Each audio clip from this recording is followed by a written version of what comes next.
Welcome back to Where You Live. Today we are exploring Red Deer's Visitors Center, and we are now in the Alberta Sports Hall of Fame. And I am currently joined by Brianna Suk. Brianna, you are the exhibits and collections coordinator, correct? Yes.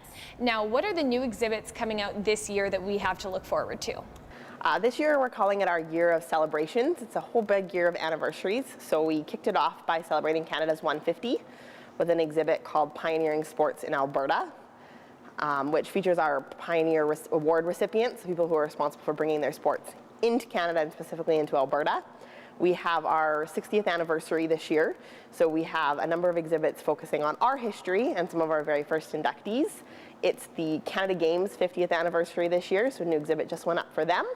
And the NHL celebrates 100 years this year, so we have one going up for them. And still coming up, we have plans to celebrate our 25th annual golf tournament.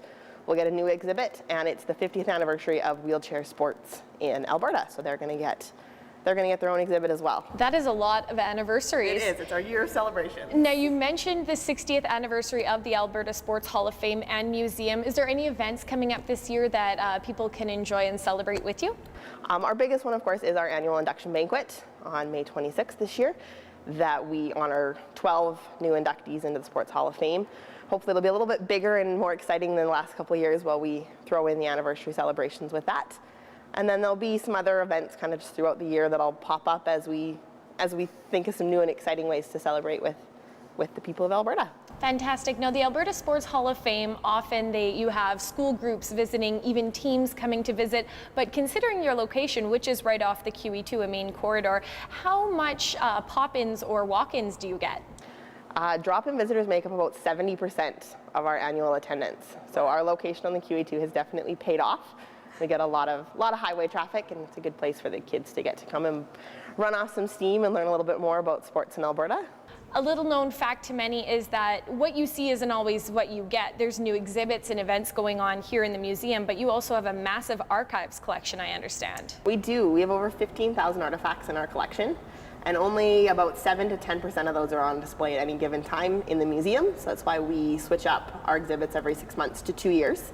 And we are working on going into a huge renovation of our collections facility this summer. We're going to put in a second floor and add in some new mobile shelving units that kick us up to the state-of-the-art storage techniques so that we can maintain and preserve all of those artifacts. Fantastic. Now, you mentioned earlier the induction banquet. It's so important not only to show off these exhibits and events, but also kind of highlight some of people from our past in terms of Alberta sports. Can you kind of mention a few that are going to be inducted this year in 2017?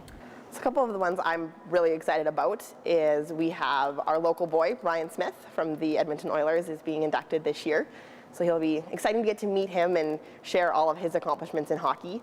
We have a 94-year-old inductee this year. Her name is Betty Carveth Dunn. She played with the All-American Women's Baseball League. That's awesome. During the war. So we're really excited to get to meet her and hear some of her stories. And we have our first ever squash inductee this year.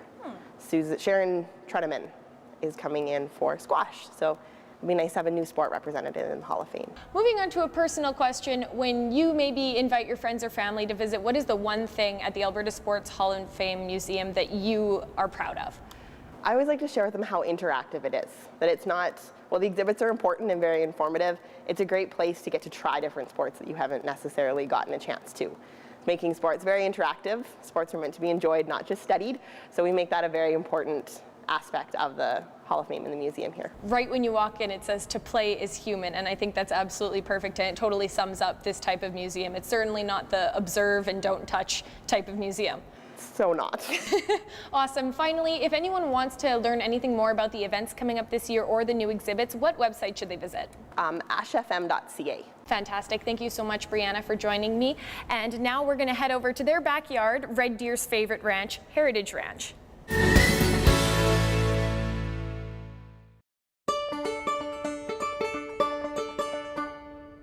Located behind the Alberta Sports Hall of Fame along the QE2 in Red Deer is Heritage Ranch.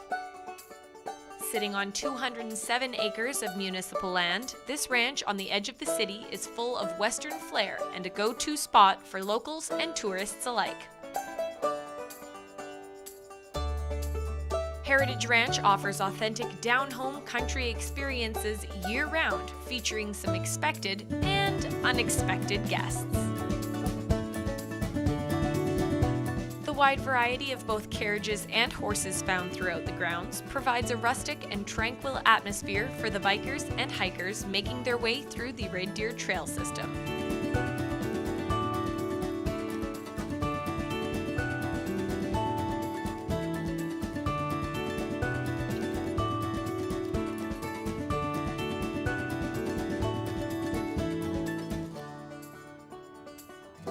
Heritage Ranch is a popular connecting point to our Waskesiu Park system that has over 110 kilometers of soft and hard surface trails.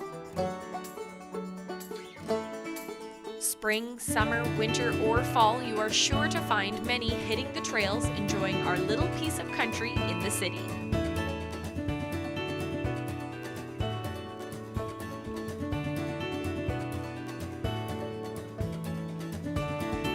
A variety of other activities are also available at the ranch, including playgrounds, a trout pond, and a picnic shelter.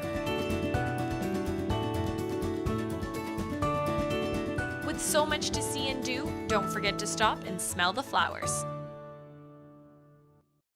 Do you have a suggestion for a place to visit next on Where You Live? Let us know where to go on Facebook, Twitter, and Instagram. Thanks for watching.